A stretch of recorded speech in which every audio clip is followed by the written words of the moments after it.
Bienvenidos a la entrevista CRN y tal como lo anuncié al final de la emisión meridiana del CRN, vamos a conversar con Mildred Arellano. Ella es miembro de los padres organizados acá en Carabobo. Tuvieron una reunión hoy en horas de la mañana, ya dieron a conocer algunas de las propuestas que ya a la luz pública, a los medios de comunicación, y precisamente vamos a dar esa información acá en la entrevista CRN. Bienvenida a la entrevista. Gracias por permitirnos estos espacios. Siempre. Vamos a comenzar precisamente en saber en qué consisten esas propuestas que ustedes llevan al Ministerio de Educación. Sí, esta mañana se dio a conocer aquí en Carabobo. La semana pasada tuvimos la oportunidad de entregarla, de darla a conocer a nivel nacional en Caracas. Tuvimos la participación del directorio empleado de padres organizados con la participación de 8 estados, de representantes de 8 estados, de los 8 estados que participaron en la propuesta, y se entregó esa propuesta el 21 de julio en Caracas, en el Viceministerio de Educación. Y bueno, era el compromiso, era honrar ese compromiso que dimos hace 2 meses atrás. Fue toda una aventura lo que hicimos nosotros como padres y representantes, porque no somos expertos en la materia educativa, ni pretendemos serlo. Nosotros siempre somos muy responsables en decir que este es un tema de especialistas, de expertos en la materia.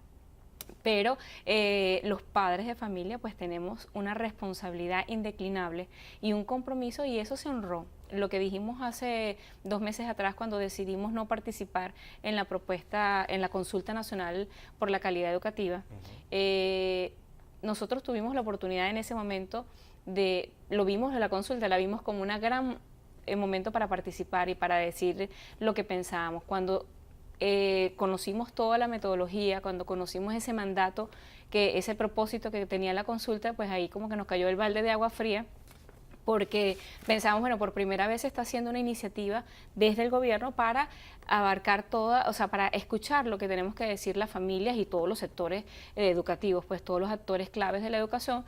Pero cuando nos conseguimos con ese escenario, pues dijimos, bueno, aquí no cabe lo que nosotros podemos decir. ¿Por qué? Porque era una consulta que estaba direccionada hacia un objetivo muy específico, que era adecuar todos los planes de estudio a un modelo de país, a un modelo de educación que no es el que se corresponde con la Constitución, con el que está en la Constitución. ¿Era o es?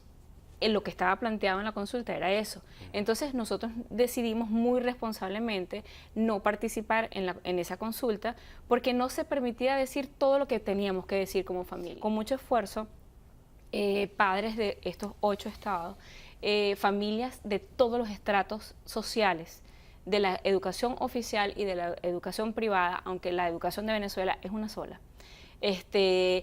participamos en foros, en asambleas, en mesas de trabajo, en charlas, en donde tuvimos la oportunidad de compartir todas las inquietudes. En encuestas, se aplicaban encuestas también, en donde tuvimos la oportunidad de recoger todas las inquietudes, los deseos, los anhelos, el pensar, el disertar con padres de familia de las aspiraciones y expectativas que tienen para sus hijos, para la educación de sus hijos. En Venezuela tenemos una vasta cantidad de especialistas en el tema educativo, y esa es una de las propuestas que nosotros hacemos.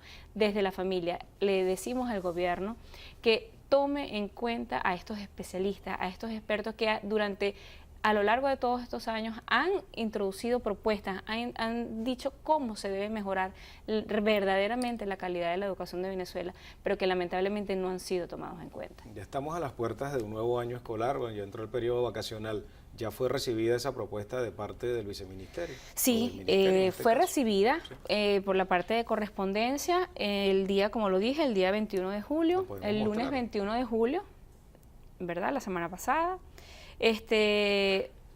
Fuimos recibidos por la asistente de la viceministra. Esto se le entregó al despacho de la licenciada Soraya Elascar, que es la viceministra del Poder Popular para las Comunidades Educativas, y la que liderizaba lo que es la consulta nacional por la calidad educativa, y fuimos recibidos por su asistente muy amablemente, y bueno, se adquirió el compromiso de que se va a estudiar y se va a analizar.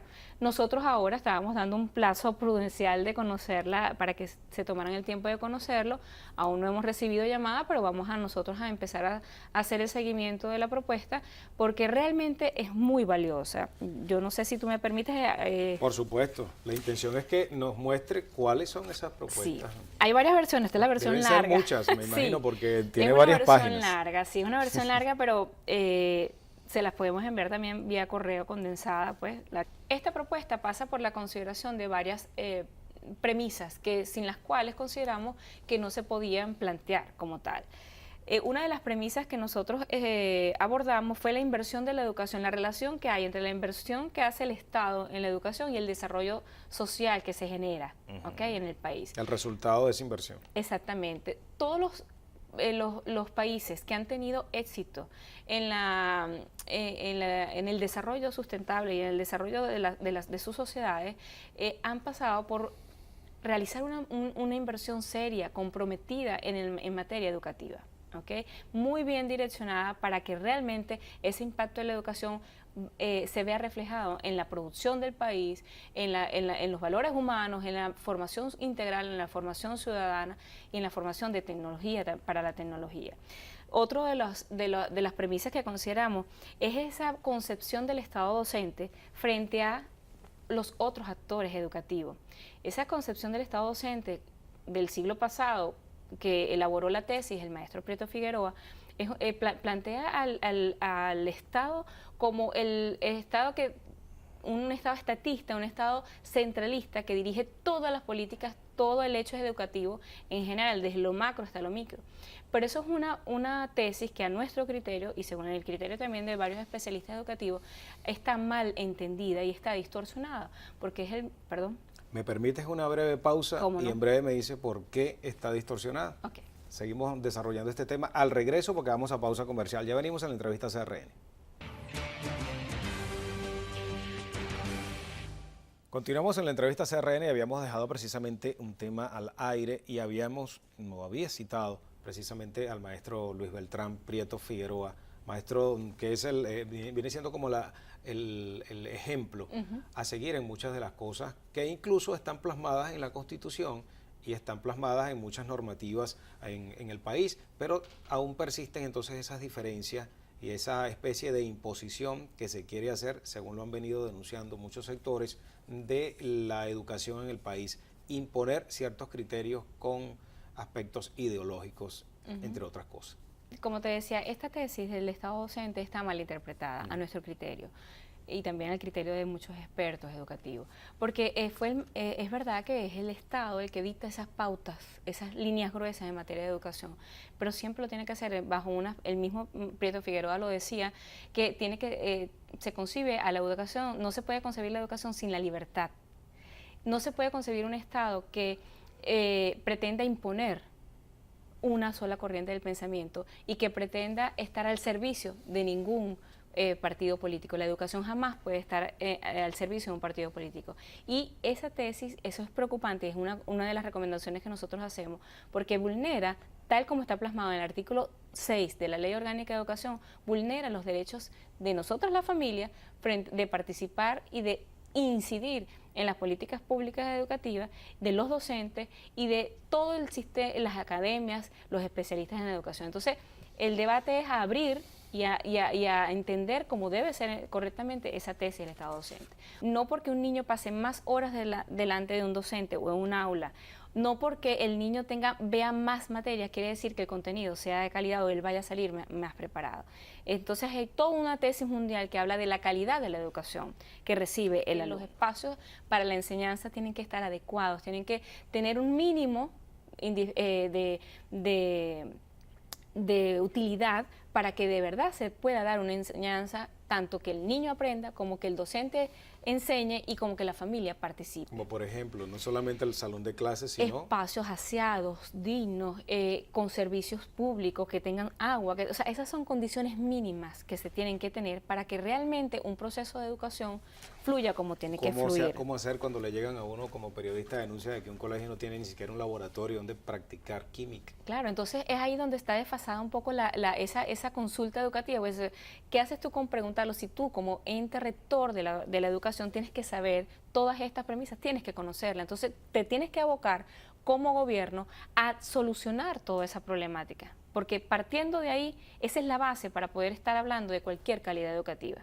Si no tenemos escuelas dignas, si no tenemos escuelas realmente que estén al servicio de una buena educación, lamentablemente no podemos hablar de una educación de calidad. No comienza a construir la casa desde el techo para abajo. Y también es una de las premisas básicas que consideramos es que debe existir los docentes altamente calificados y no partidizados. Otra de las premisas que se trabajó fue la incorporación de la empresa privada y las comunidades organizadas en apoyo a la educación.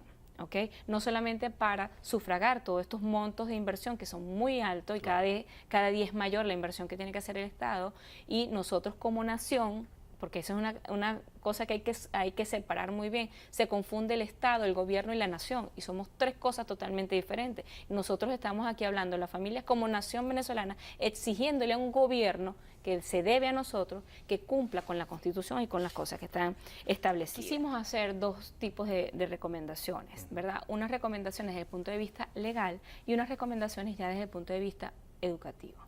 Desde el punto de vista legal, lo primero que le exigimos en este documento al Ministerio es que se respete la institución familiar, que se respete y se garantice el cumplimiento de los derechos familiares que tenemos todos los venezolanos.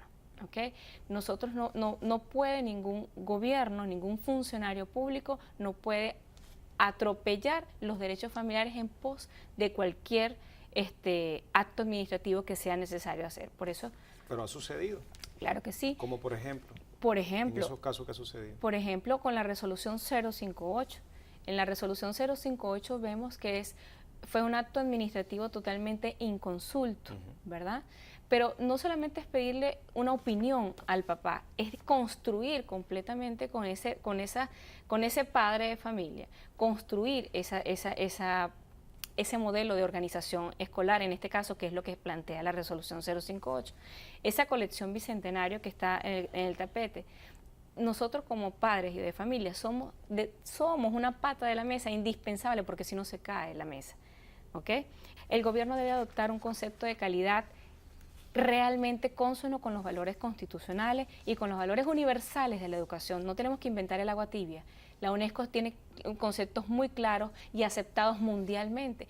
Tenemos que abandonar, y le exigimos al Ministerio de Educación, generar nuestra propia educación venezolana 100%.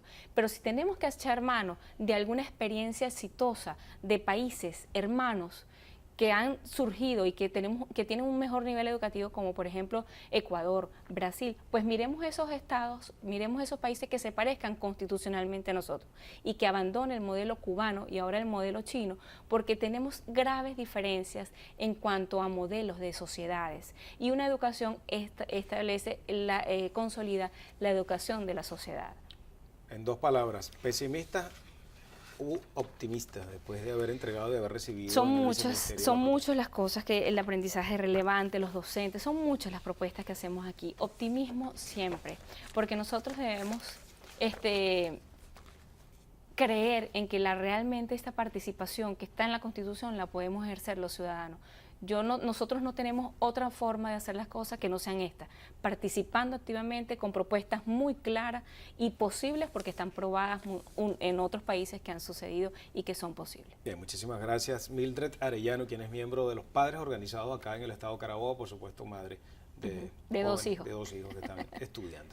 Vamos a despedir la entrevista CRN con nuestra acostumbrada fotografía, o mejor dicho, hoy son nuestras acostumbradas fotografías, y son sobre Arturo Michelena, quien este 29 de julio, o sea, hoy, se están cumpliendo 116 años de su fallecimiento. Uno de los más importantes pintores venezolanos del siglo XIX, y nació un 16 de junio de 1863 acá en nuestra ciudad, Valencia, en el seno de una familia vinculada al arte. Gracias a una beca del gobierno viajó a París y parte en compañía de Martín Tovar y Tovar hacia esa ciudad para inscribirse en la afamada Academia Julian.